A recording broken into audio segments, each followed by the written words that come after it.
The conversation you're about to hear today on the Media Roundtable is the first time we've released the uncut conversations that became the short series, What's a Podcast? The Revolution Redefined. I'm Dan Granger, CEO of Oxford Road and Baritone One and host of the Media Roundtable podcast. We're giving you the full-length version of specific conversations we had with about 30 of the leaders of podcasting today. That includes creators like Ira Glass, Guy Raz, so many others, as well as leading publishers, advertisers, and thought leaders, where we tried to sit around the table and debate what is a podcast, why does it matter, why'd you get into this to begin with, and what do we need to do to preserve that into the future as we build a bigger definition of what podcasting actually is. Some of these conversations are a snapshot of a very specific moment in time, but they're all durable and timeless in the importance of the conversation. I learned a lot. For me, this whole project was a love letter to podcasting and something that is able to blend real business value with the passion that brought me and so many others into this field. And I think you're really going to enjoy it. So with that, please enjoy this next installment of the full-length interview series, What's a Podcast?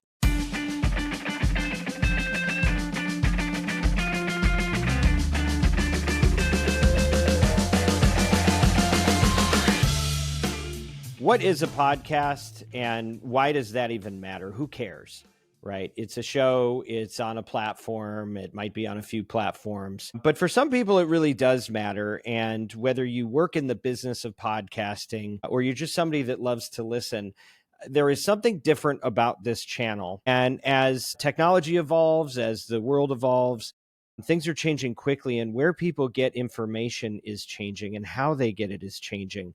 And we're here looking at what is a podcast and why that matters. And we're talking to some of the leading voices and minds in this industry to get perspectives on that. I'm Dan Granger, CEO of Oxford Road and Baritone One. And we are doing this as a bit of an open lab environment, the consequence of which is going to be a framework that we're presenting to the industry so that we can continue to grow and protect the thing that we love and that has served so many of us so well. We have an incredible lineup of guests today. We have three brothers who you may have heard of before that have recently found themselves podcast royalty. And apropos for the name, we have Ben, Brett, and Jordy, who together collectively make the MeidasTouch network. They have recently dethroned Joe Rogan as having the top downloads and views per month. They are the fastest growing independent media network in the world, and they have over 4.5 million subscribers. Guys, so I'm so glad you're here to be a part of this, and congratulations on your recent success. Thanks for having us, Dan. Love everything you're doing and building over there, and your royalty of the podcast business world. And now you're becoming our competition in the podcast space. So I gotta say, you saw the vision early on, Dan. So, we appreciate that. Yeah, we are reaching a couple thousand people. We're going to give you a run for your money. But no, it's listen, people, we do have, it's interesting with the people that follow this show, because people that earn their livings in this business really enjoy these conversations because people like yourself can come on. And I think, look, before we get into all the definition stuff and the industry stuff, I think it's just important to stop and acknowledge what you guys have achieved recently. There's a lot going on in the world. There's a lot of sudden change as Trump has come into office here, and you really tapped a nerve. I guess a simple question is, how did you get to the number one spot in this period of time? You guys have been doing this since COVID, and you've had a real breakthrough recently. Can you talk about that a little bit? I think we've always been, as we like to say, behind the scenes, just chopping the wood. Mm-hmm. Day in, day out, it's been a relentless pursuit of doing a great show.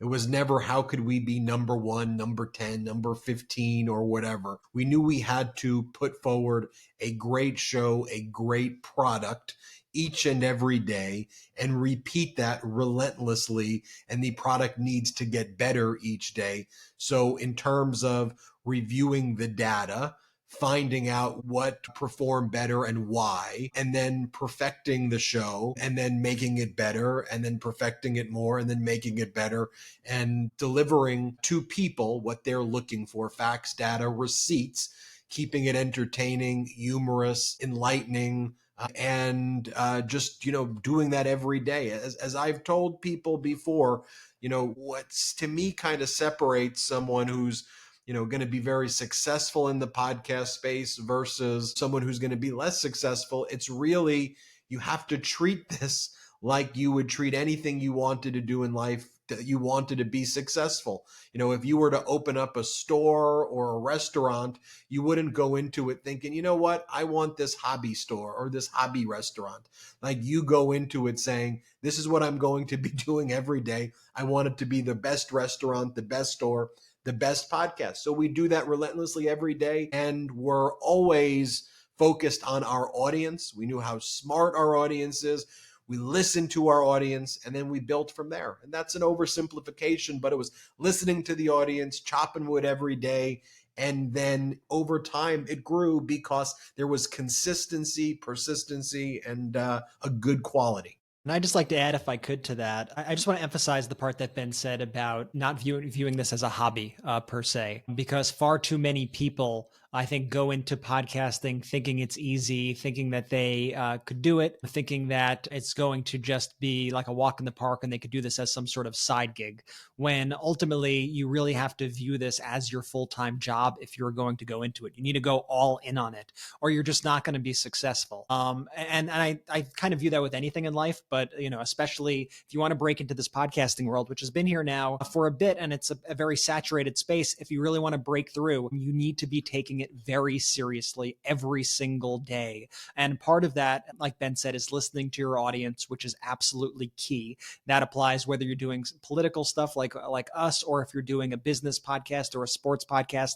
You need to be in tune with your audience. I think that is so incredibly important. And then at the same time, also keeping your audience entertained and informed everywhere. And so, there's differences between platforms, right? And there's so many platforms right now, social media. You got TikTok, you got Instagram, you got YouTube Shorts, you got the podcast apps, you got all this stuff. They all both work separately and have their own kind of ecosystems that you need to understand.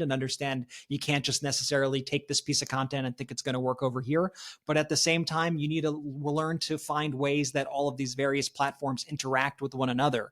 And I think one of the big breakthroughs that we've had, especially in the past few months, that has driven a tremendous amount of growth on the MeidasTouch podcast and took us from being a successful podcast to being arguably the most successful podcast, is by making sure that we were speaking and listening to our audience everywhere, and then using those platforms to then consolidate those audiences in different places. For example, we may do the hour plus podcast with the brothers, but then I might do a minute-long TikTok video on one story or one thing that's in the news, one thing that people want to hear about. In the middle of that video or at the end of that video, you say, hey, you want to hear more analysis about this? Make sure you check out the MeidasTouch podcast. It's on Apple and Spotify. We do our shows, every single day. And then you gradually, over time, you gain a trust with the audience on all these various platforms. You're able to then pull them into your podcast world and have that more intimate experience. Okay, so this is really helpful to get into some of the tactics here, because I mean, you've obviously, I'm kind of hearing two things that are both true at the same time. One is it's chop wood, carry water, and it's do the work every day, and eventually, like, the world catches up, right? But at the same time, some of the ways that you've gone about doing that, I think you guys have brought a level of professionalism just to knowing how to steward the media in a way that's been very advantageous. So just to deconstruct some of that, is it safe to say that the podcast is really the home base or the anchor for the network?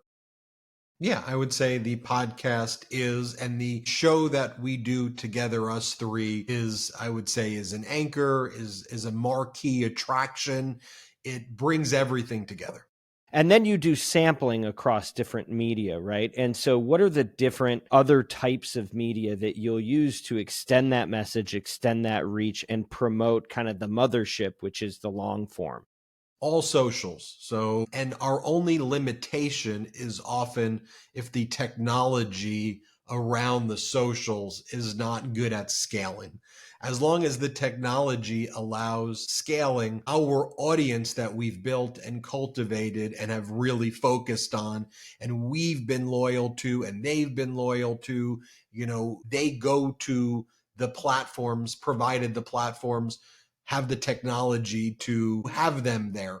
And so, look, on YouTube, there's a certain type of audience. We believe the audience that's kind of cutting their wires, they're cutting Right. the cord, they go to YouTube. It looks like a cable news demographic.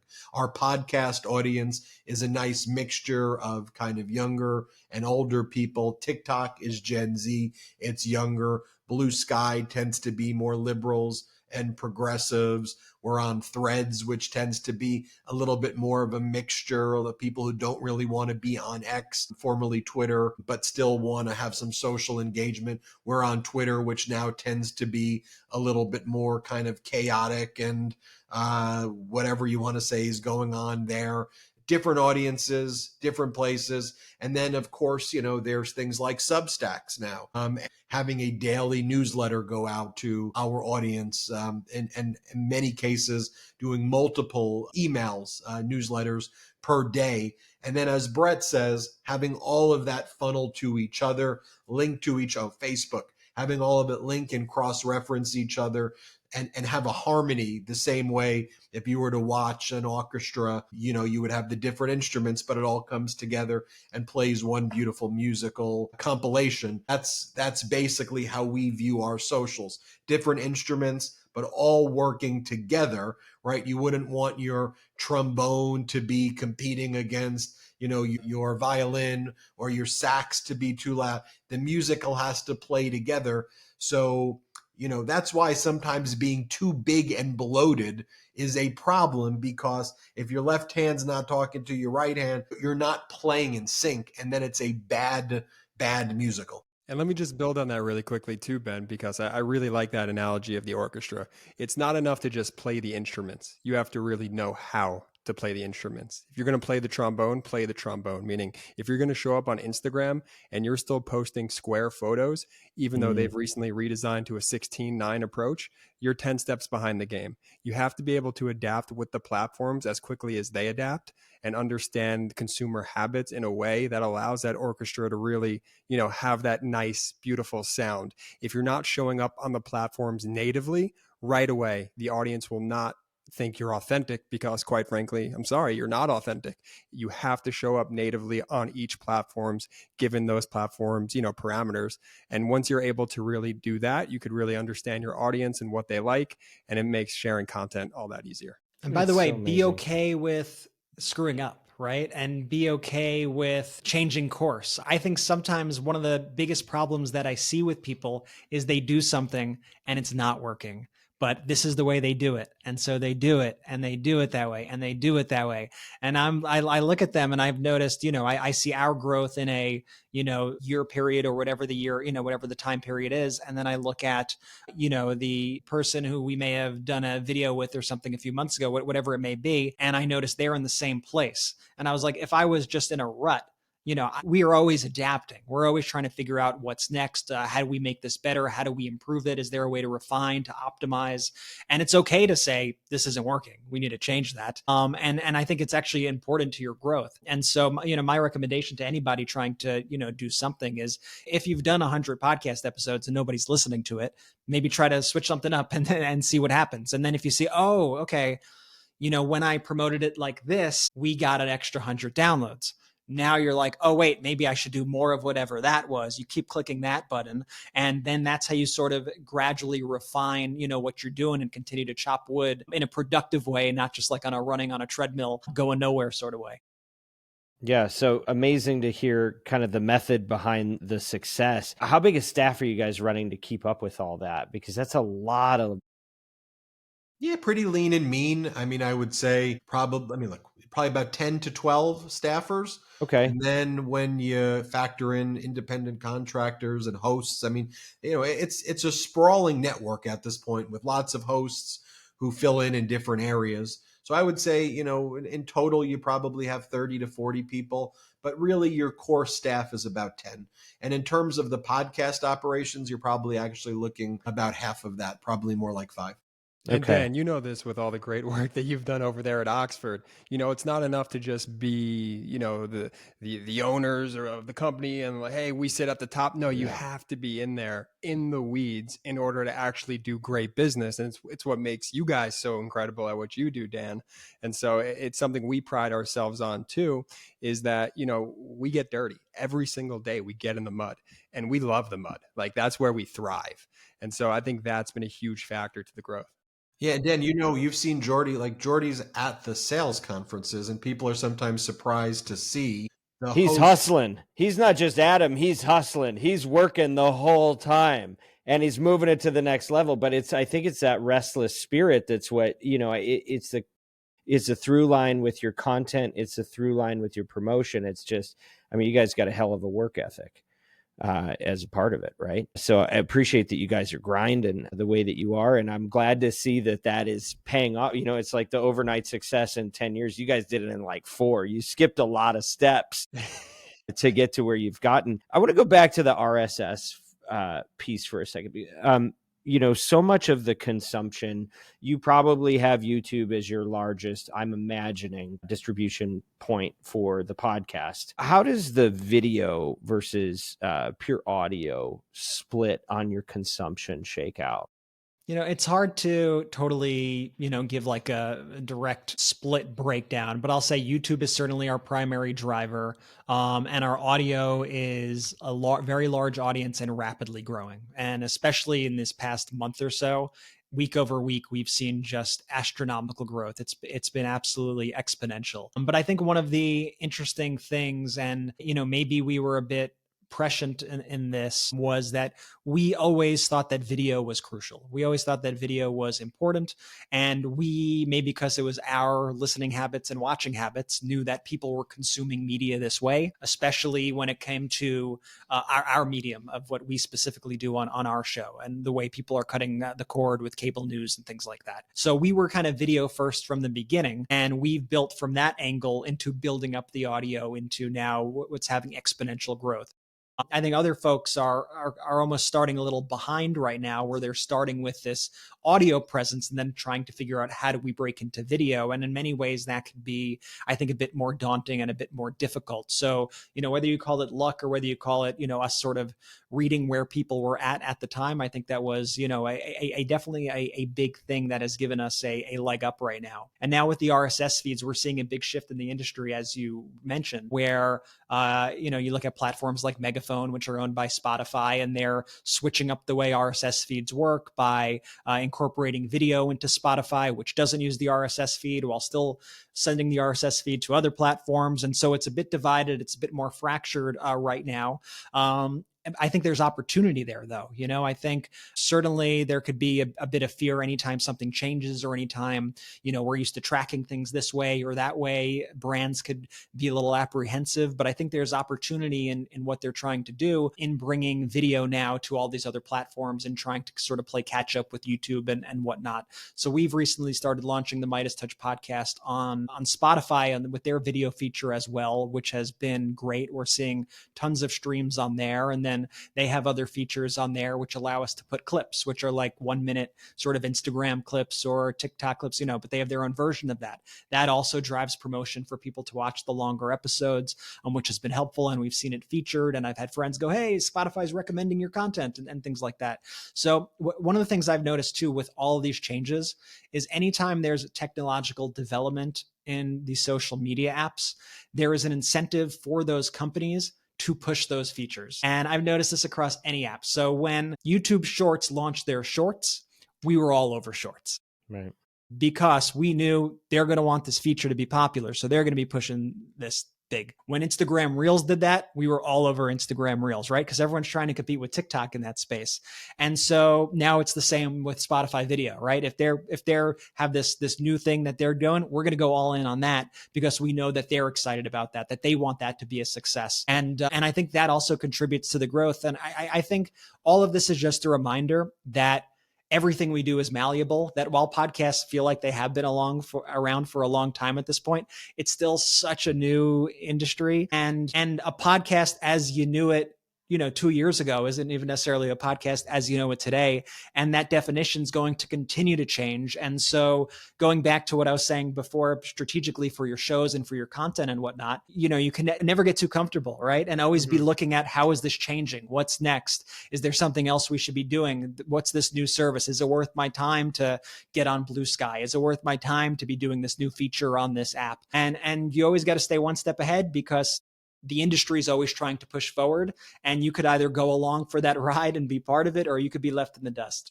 And Dan, one of the things you just reminded me of was, even this predates you and I working together in any capacity. When I first started to try and sell for the network, it was so hard to tell some of these buying groups what a YouTube video was, what a YouTube podcast was.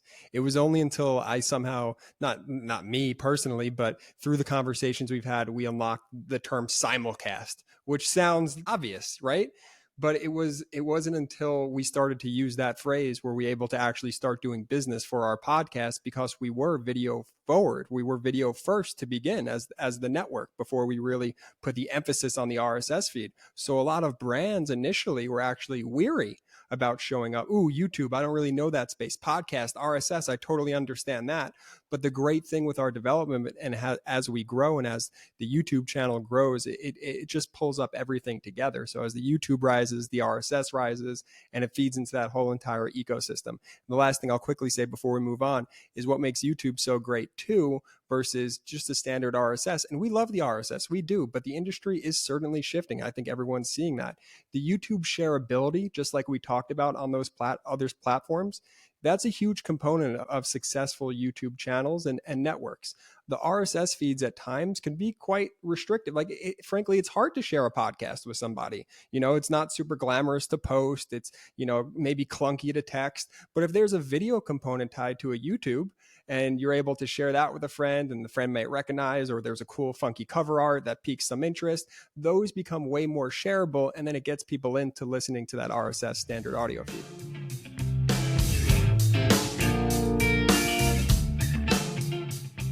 Have you ever heard of any of these companies? Shopify, Bayer, Oracle, Indeed, Masterclass, Babbel, Tommy John, LegalZoom, Constant Contact. We could go on, and we could go on so much further now that we're joining forces with our friends at Veritone One. We have created the world's largest specialist agency in audio and in podcasting. Nobody's ever done anything like this before, and it's an exciting opportunity for everybody involved. What we do at this agency is we offer comprehensive services for brands that are looking to break out and be successful in this space. We call you the chief audio officer because we believe that what you need requires real specialist work.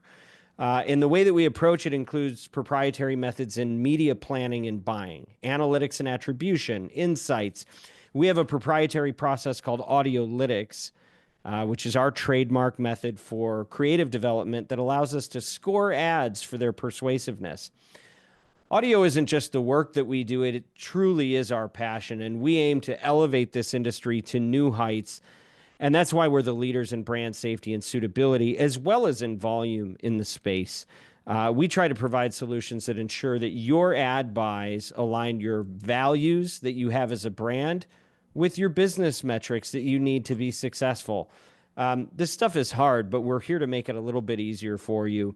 And if you're a chief audio officer seeking best in market performance at maximum viable scale, please get in touch with us. Do the right thing. Go to oxfordroad.com. And if you're passionate about audio, if you're strategic, if you're relentless, and you're looking for a career change, consider joining our mission as an agent of influence. Send us your resume through our website, oxfordroad.com. We made it really easy to spell. Sign up for our free newsletter, The Influencer, and be sure to mention that you heard about us right here on the Media Roundtable podcast, because attribution is important. Thanks, everybody.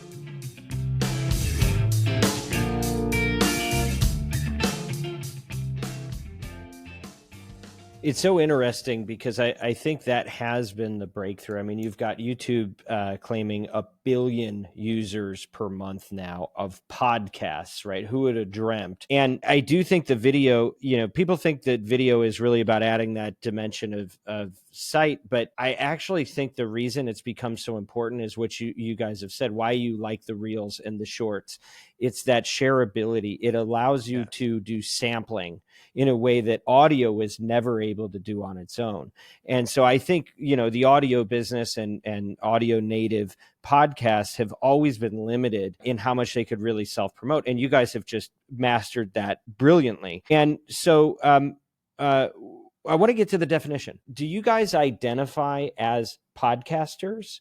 What would how do you think about that term, or do you see yourself as something else? Because you're everywhere. You could be anything. You could be social media influencers. You could, you can kind of define yourselves any way you want. You deserve it. But how do you deal with the term podcaster?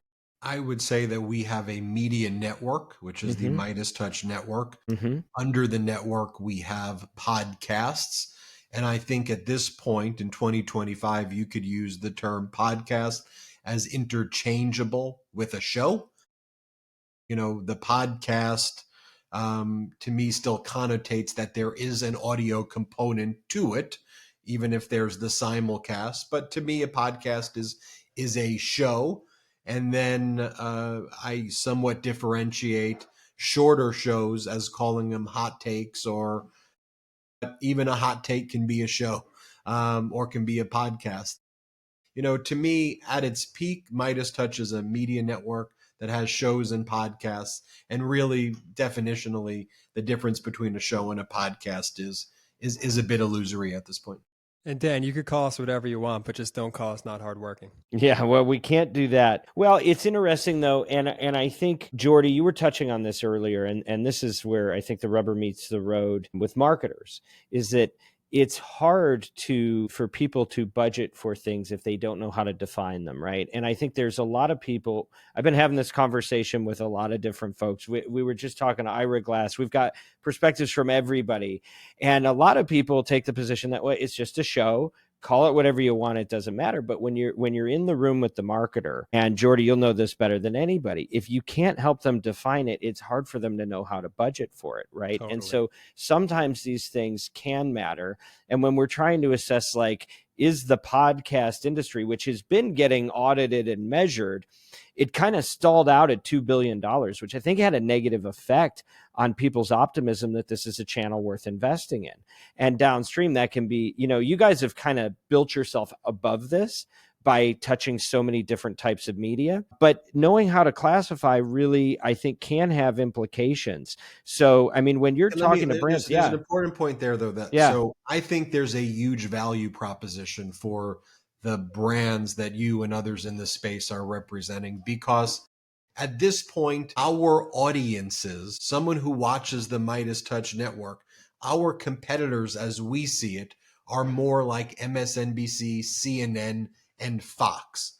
And so if they're paying, let's just say, a Sean Hannity CPM, they could be paying a 60, 70, 90. I know those CPMs well. You could be paying a $90 CPM at 2 million views, and maybe you get a discount here or there, and you're spending, anywhere from $75,000 to $100,000 for a 30-second spot without a host ad read or without the ability to convert. And you're the fifth in the break. Exactly. And people don't really watch commercials the way they did, like that, or you're now going to a network that's getting basically the same views, a very loyal audience, where some of our biggest issues right now, as you know, is Jordy serves as a pretty strong gatekeeper. We just want to make sure that we're aligning ourselves with the brands that make sense. And it's part of a broader conversation that takes place because, there's with all the news that we're beating Rogan, as you know, the floodgates are open and everyone wants to be on this network. But at this point, there's a bigger value proposition where I'm not trying to undersell Jordy, but Jordy's not yet selling at the Sean Hannity number, but we are giving that type of value that's out there for a 60-second host ad read. So however you want to frame it, I actually view it as probably the biggest value proposition. And at some point, as this progresses, it's going to hit the point where I think our show will command a Hannity or primetime CNN, Fox, CPM. But at least for the next 2 or 3 years, your clients are getting, I think, the ultimate bargain and discount, if I do say so myself. Here's one great more thing about YouTube. Again, it's about really understanding the platforms and turning the keys. Initially, sponsors were like, okay, but how are we going to convert? You can hyperlink from YouTube. Yeah, you actually can hyperlink directly from YouTube. So when we do our ads, it's actually an extra layer of care that we would give versus, just to continue the Hannity analogy, Hannity, because now all of a sudden we're putting that sponsor link right in the top of our description. You're one click away from getting to X, Y, and Z brand with your promo code already attached to your checkout. And you're naturally, when you're watching YouTube, I would fancy to say half the time you're on your computer or on your phone or whatever, just a device where you're literally one click away. So that level of customer care is something too that we truly value with our partnership. Okay, so in terms of what you guys have been able to achieve, kind of getting back to the show a little bit, you've been doing the work, and obviously you've been just masterful in how you've managed all the levers of promotion. How much of a factor is the marketplace, though? And in your case, the marketplace is politics, right? Being the opposition and being in position to be the foremost voice of the opposition at the time that Trump took office, how much is that tailwind impacting the bump that you're seeing? I get that question a lot, and some people are like, well, it's politics and you're opposing Trump. So then I'm not suggesting that's how you framed it. But so what do you think about that? I said, I think that we've really been a market maker with our authentic voice in what we're doing. And we've actually never followed a specific market one way or another, whether we're in the quote unquote opposition or not in the opposition, whether it's a resistance posture or an offensive posture, going back to what we started at, we're chopping wood and we're speaking the same way. We're saying the same things, and we're not kind of laboratory created. And I've been doing a lot of interviews lately where people say, the left's been looking for, their own Joe Rogan and they found it. And I go, well, the interesting thing is they found it with people who don't view themselves that way. So I don't know if I'm undercutting your narrative, but I don't believe that that's what I am. I just believe that I have a media network with my brothers that does a podcast and has a number of podcasts where we speak about issues, how we see them. And it's that authenticity that's permeated and built the audience. And so to me, it is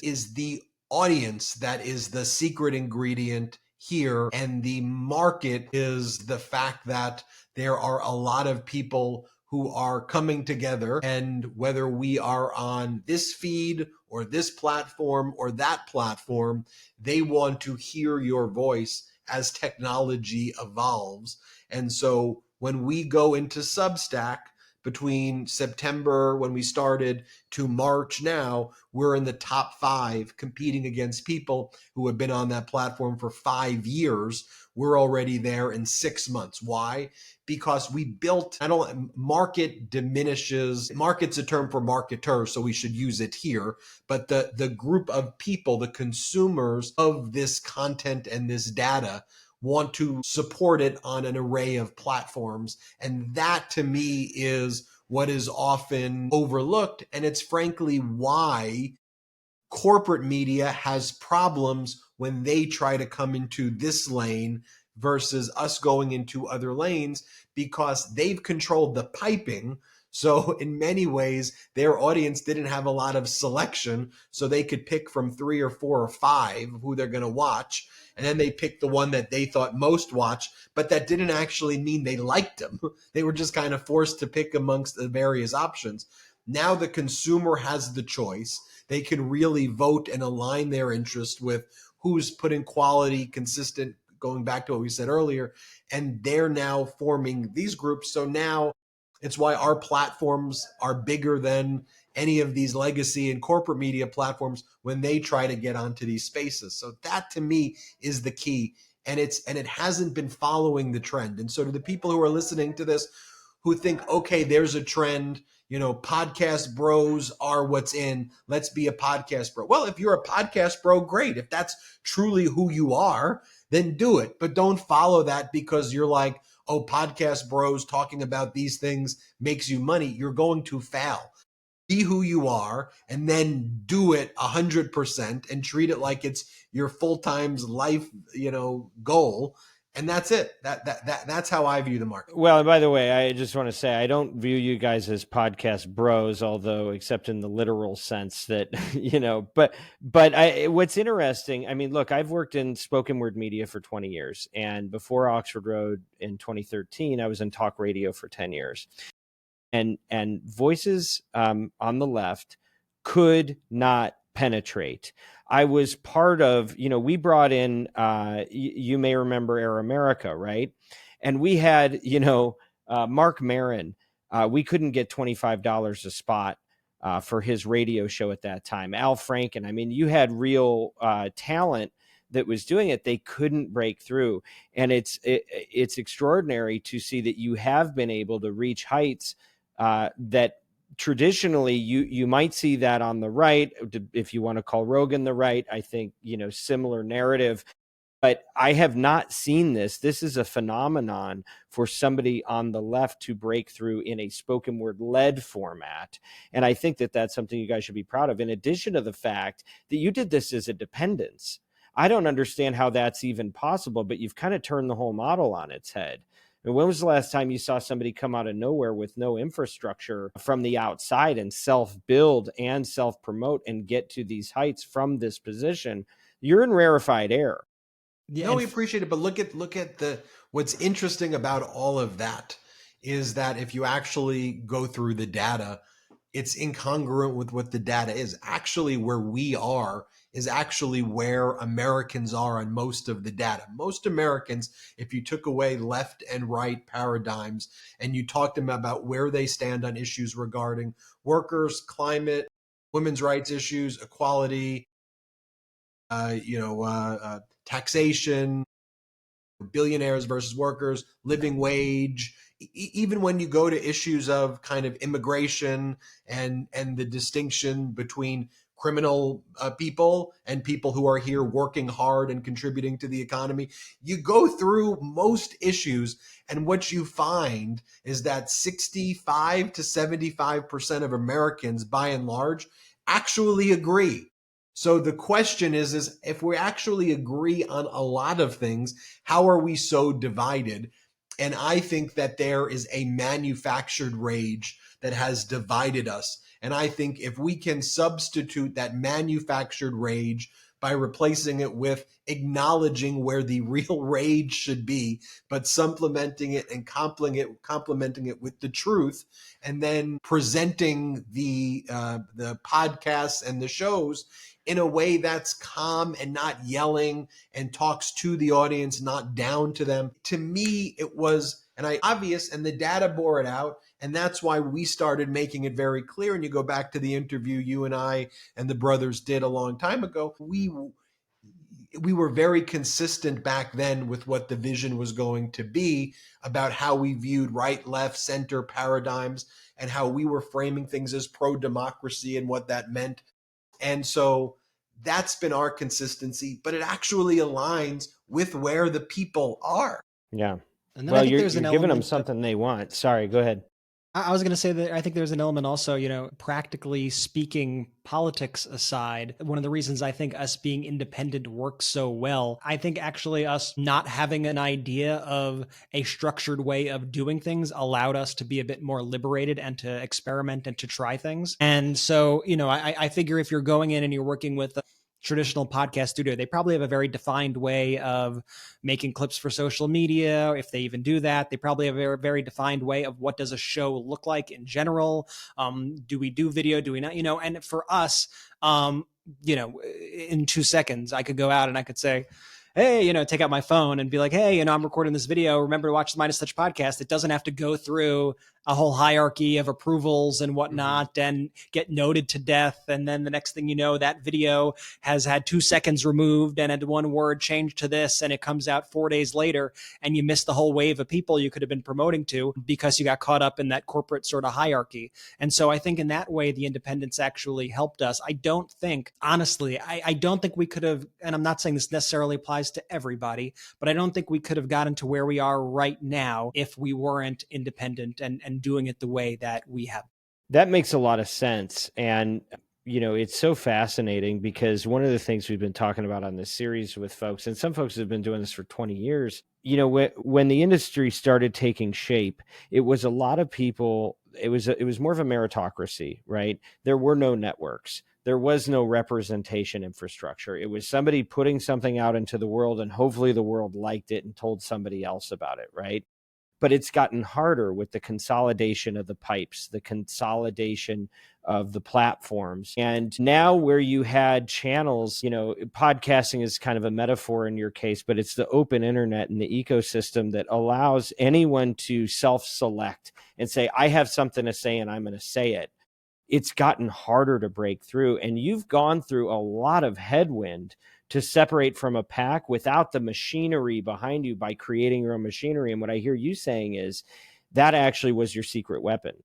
Yeah, I think that definitely helped in addition to, understanding our community, listening to our community, and working really hard and adapting on the fly, not being able to, not being afraid to make changes, to make sudden shifts in strategy, to decide, hey, maybe what if we try this on Instagram? What if we try this on TikTok? And just letting everything kind of all, work together in that way. I think it's so important. One of the biggest things I say about the network is it's truly an egoless movement. Like the brothers and I may be the hosts of the podcast and the founders of the network, but like we don't view ourselves on any sort of pedestal. Like we are right there in the weeds with the community.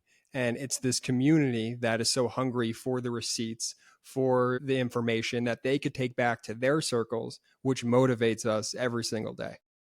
And I think you got to think like, what are you delivering to somebody that's unique, right? Like, to borrow a phrase, any three bros could do a podcast, right? So like what, you got to find the thing that makes, that makes you special. I think in our case, I think the fact that we're actually not from the world of politics made us special in a world that was filled with political consultants and a bunch of people who people are quite frankly sick of and who have guided people in wrong directions and don't seem to be listening to what people are actually doing. I think our interaction with one another, that it's not just straight, this happened in the news, then this happened in the news, but we kind of throw some jabs at each other. We make fun of each other. There's some brother banter in there. There's family, there's motivation. People leave feeling empowered. And I think that could be applied to literally anything, right?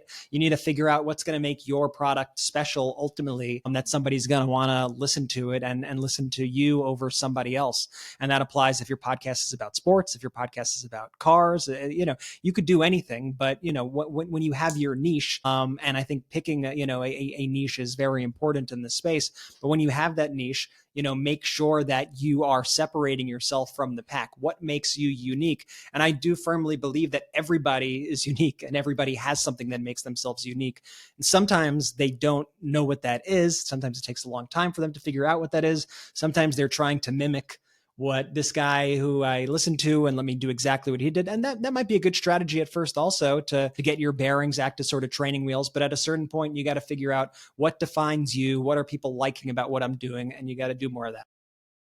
Yeah, it seems like it's been very grassroots for you guys. And I think, we're talking a lot about the technique of promotion and just, the hard work and the labor. But I think at the core of it, and I don't think you can get to where you've all gotten to if you don't win people's trust. And I think that at the end of the day, and maybe that's some of what you're talking about, is that you guys have been very grassroots. You've been very organic.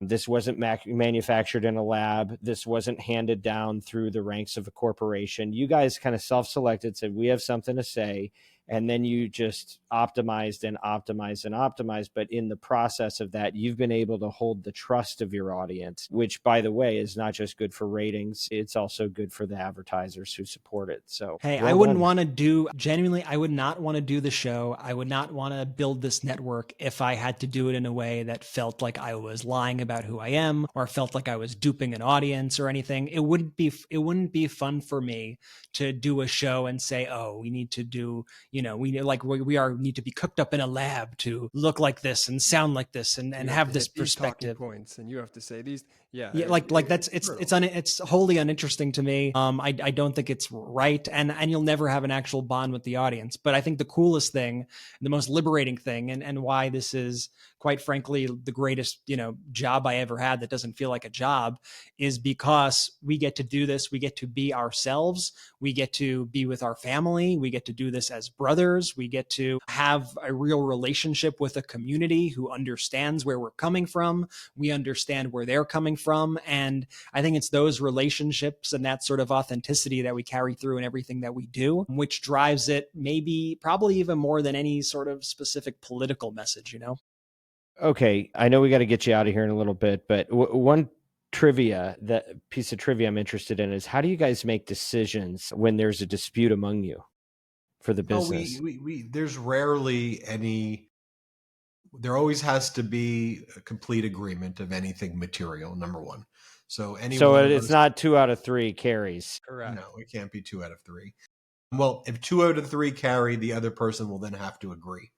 So you have to fold. If it's 2 out of 3, the other one's Jordy. The other one has to fold and because you can't have to hold a grudge. But the family component though to it has been very helpful, because obviously, I mean, we all get along. I mean, there's brother banter back and forth, but we can move quickly. We're usually on the same page.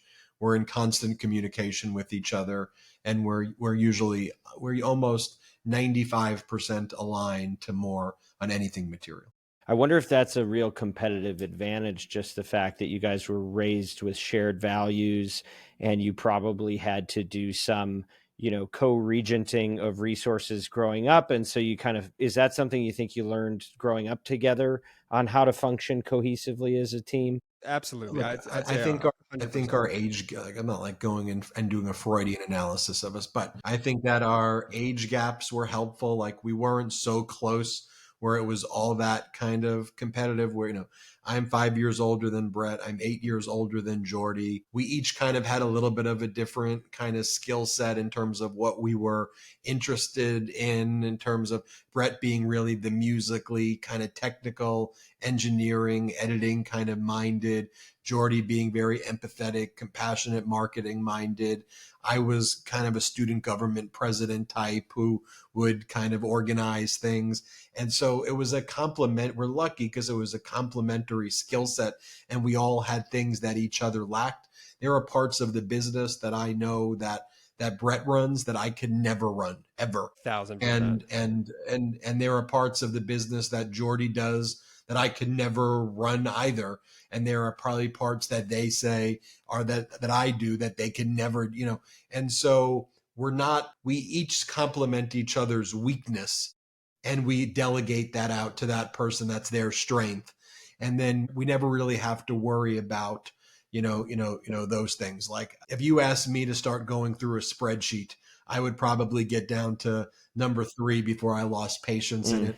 But then I could probably give you a photographic memory of the last 50 cases that were filed, and what their implications were, and give you every footnote in them. So we all help each other. And it's why we don't have Ben filling out those RFPs. Yeah, that makes sense. Last question, we'll get you guys out of here. What's next? What's next is we keep on growing. As we went back and we looked at an article that we did, 3 or 4 years ago, where we talked about as it was quoted by the reporter, our audacious plans. And it was back then even to say, one day we want people to talk about us in that conversation with a Fox and a CNN and an MSNBC, because we want to have that level of impact. And, in 4 short years, we kind of already are being talked about in that group. And so, and so now is the time to continue to grow, to build out the infrastructure, to scale in opportunistic ways that don't undermine in any way kind of the core quality of the work. We build out more podcasts. We build out more YouTube channels that are on brand. We stay nimble and a little bit decentralized to empower other great creators and people with great ideas to do what they need to do without micromanaging them, but to use our kind of network and resources. And you can scale in a very sophisticated and significant way, I think, by doing that. We've got great Gen Z reporters. We got great reporters from the South who are building out, podcasts with authentic voices. We've got great legal podcasts. And look, the decline in corporate media and their either firing, separating, or resignations of top talent provides a great opportunity for us to find some of these kind of great former, corporate reporters who are now seeing that this is the brave new world and, try to enticing them to join our network in some capacity with unique value propositions. So that's really it. Well, you're doing something right. Listen, I mean, guys, it's so fun to watch your success compound and to see the hard work pay off, and appreciate what you guys are doing for this industry and really putting your heart and souls into the message. And thanks for coming back to spend time with us. Excited to continue the partnership. I'll say this, thank you for the work that you're doing. And, you're a true industry leader, and platforms like this as well that, and I'm not just saying this to just try to be nice to you at the close of the show, so you give us a nice write-up. But being a true industry leader is about sharing the knowledge with the community and not hoarding the knowledge. And, we could have had these conversations privately, because we're close friends. And I knew it was important to you to let others know about it because knowledge is power, and to share the resources and data to empower others in the industry to do what you're doing, what we're doing. And to me, that's the testament of a true leader. Well, thank you. And I just want to respond to that and say, that's what I love so much about this medium is that we can actually do whatever we want with it, and we can make it a forum. You don't have a town square. You have this. This is our town square, and this is where we can come together as an industry and go, all right, how do we work through stuff? Where will we go from here? And how do we help each other when we're struggling with different aspects to it? So I just love this open lab environment, and I'm grateful you guys are participating. Let's keep it going.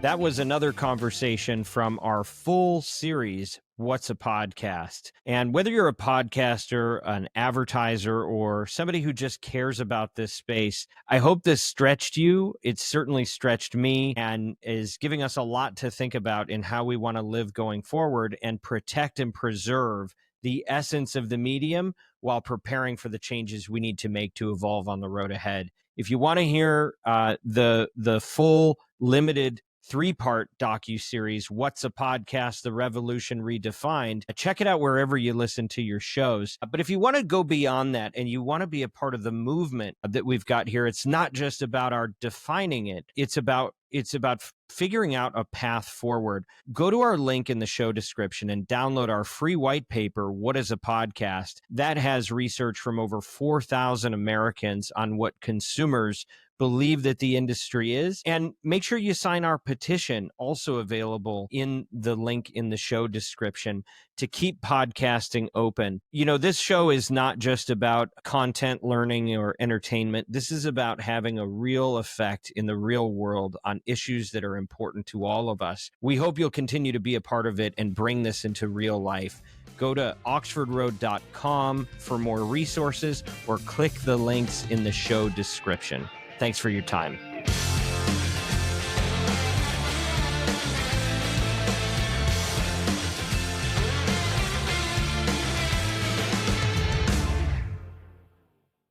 With a $5 meal deal with new McValue. You pick a McDouble or a McChicken, then get a small fry, a small drink, and a 4-piece McNuggets. That's a lot of McDonald's for not a lot of money.